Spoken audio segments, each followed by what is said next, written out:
Ray Wilkins was a football legend, and his life was an amazing contribution to not only outstanding professional success, but also profound, deep personal challenges. And how different was it indeed to captain Chelsea at the age of 18? In touching on his story, you will find that there is one very rich strand in the human side of sports, wins and losses that few knew about. Ray Wilkins was born on September 14, 1956. He wasn't an ordinary Hillingdon boy. He was the son of professional footballer George Wilkins. Is that interesting to think about? The pressure? The zest that you will follow in your father's footsteps? Well, here's something interesting. Ray had 3 brothers who also played professional football. How cool is that? The whole family was down there, a full-fledged football family. Graham, born only a year after Ray, was a full-back for Chelsea, Brentford and Southend United. Then, of course, there was Dean, who both played and managed Brighton and Hove Albion. And finally, Stephen signed for Chelsea, later played for Brentford, and a collection of non-league teams that included Dagenham and Hayes. Football ran in this family. But with all this talent within the family, Ray Wilkins still stood out. He was affectionately known by his childhood nickname, Butch. Isn't it funny how those childhood nicknames seem to cling to us? Ray Wilkins was from a football family. His father and 3 brothers were all involved in the game. Imagine growing up when football is part of family life.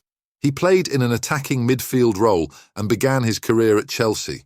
The remarkable thing was that he was made captain at 18. How many of us were capable of taking that type of responsibility at 18?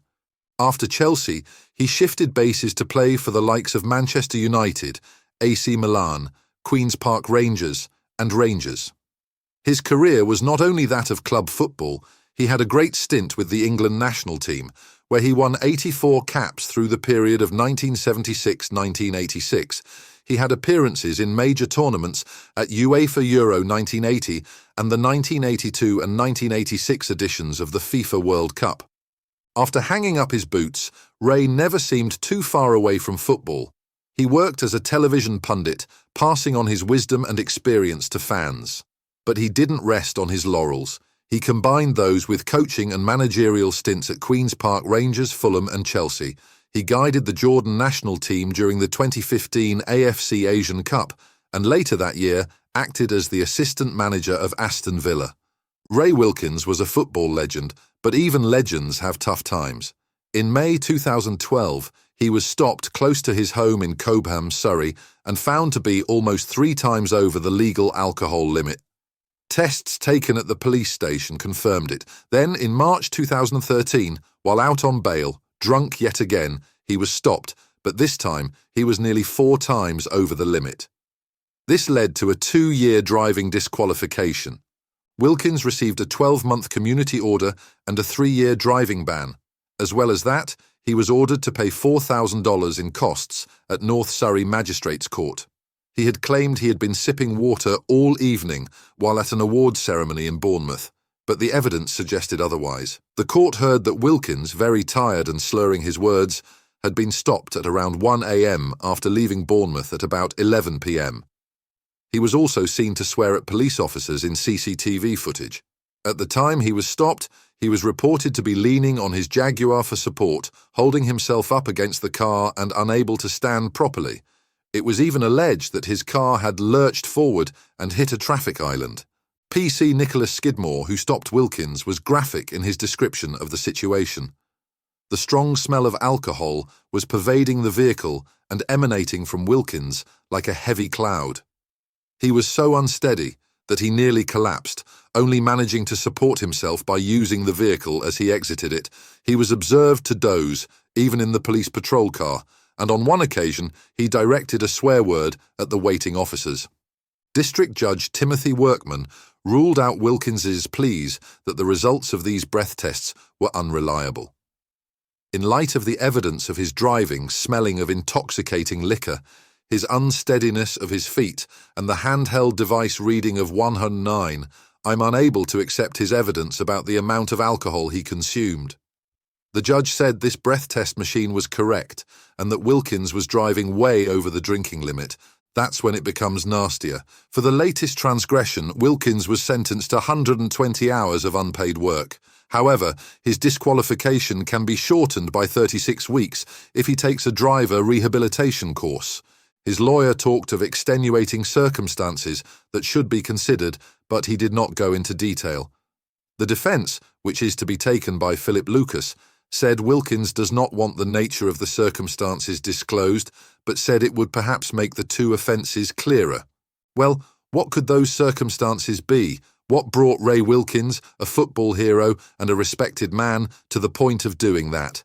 A man in his position, a well-respected football player and coach, would have found it difficult to let serious drinking into his life. For most of the time, Ray Wilkins's demons remained largely locked away. He had battled depression, become addicted to Valium as a young captain of Chelsea, and combated ulcerative colitis for more than 2 decades. He was filled with an abiding sense of embarrassment upon being convicted of drunk driving on 2 occasions. Ray realised he needed help and spent a month at the Sporting Chance Clinic. He attended Alcoholics Anonymous and Narcotics Anonymous to understand his issues. His family had urged him to get help, but he did not really do so until he saw them in pain. As soon as he was sacked by Fulham, the rumours about him started flying. One report said he was drinking before a game against Liverpool. Ray explained he had not taken medicine for colitis, which means he went off the rails after suffering anxiety, making him wound up. Ray was originally diagnosed with ulcerative colitis back in 1990. The worst spell was 6 years ago when he was hospitalised. Dealing with the physical and mental problems wasn't easy. At the end of his playing days, he became depressed, particularly when he left QPR and Chelsea. Ray enjoyed a night out as much as the next man, but felt he didn't have a problem with alcohol. Depression was fueled by alcohol. Humiliated and at rock bottom after his second DUI, he conceded that he needed some serious help and went to Sporting Chance. Ray felt as though men just couldn't be open about their problems. He had been learning about his through therapy and group sessions. His one hope with telling his story was to help others. He did not bear any malice against Fulham. Ray intended to be at every Fulham match and as many Chelsea games as was possible. He would continue his enormous work in the media and with football if and when it comes back, in the hope that people can learn from his experiences, problems others go through but cannot talk about. All of that was what time at home with family, and especially rejoicing with his grandson, brought him back to what was truly important. Sometimes we can get our priorities mixed up, but family comes first. Ray started his footballing career at Senrab in East London, moving into Chelsea as an apprentice and making his debut at a mere 17 years old. He was made captain at 18 and guided Chelsea back into Division 1. With those leadership qualities and playing skills, he soon became an important asset to the side. A year later, Ray transferred to Manchester United, breaking another record price at that time. Some masterpieces during this period were when he scored in the 1983 FA Cup final and Player of the Year in 1984. His performance was so superb that Milan acquired him for $1.5 million. In Milan, although for quite some time he was struggling in a not-so-good team, he proved that he was adaptable and resilient to cope with high-caliber teams. Ray moved on in 1987 to play for Paris Saint-Germain, but quickly transferred to Rangers. With the club side at Rangers, he registered a memorable goal to his name against Celtic and prominently helped secure the league title while he was there. He then went on to play for QPR between 1989 and 1994 and later a short time with Crystal Palace. He, however, stayed on as a player manager and remained for some time before leaving in 1996.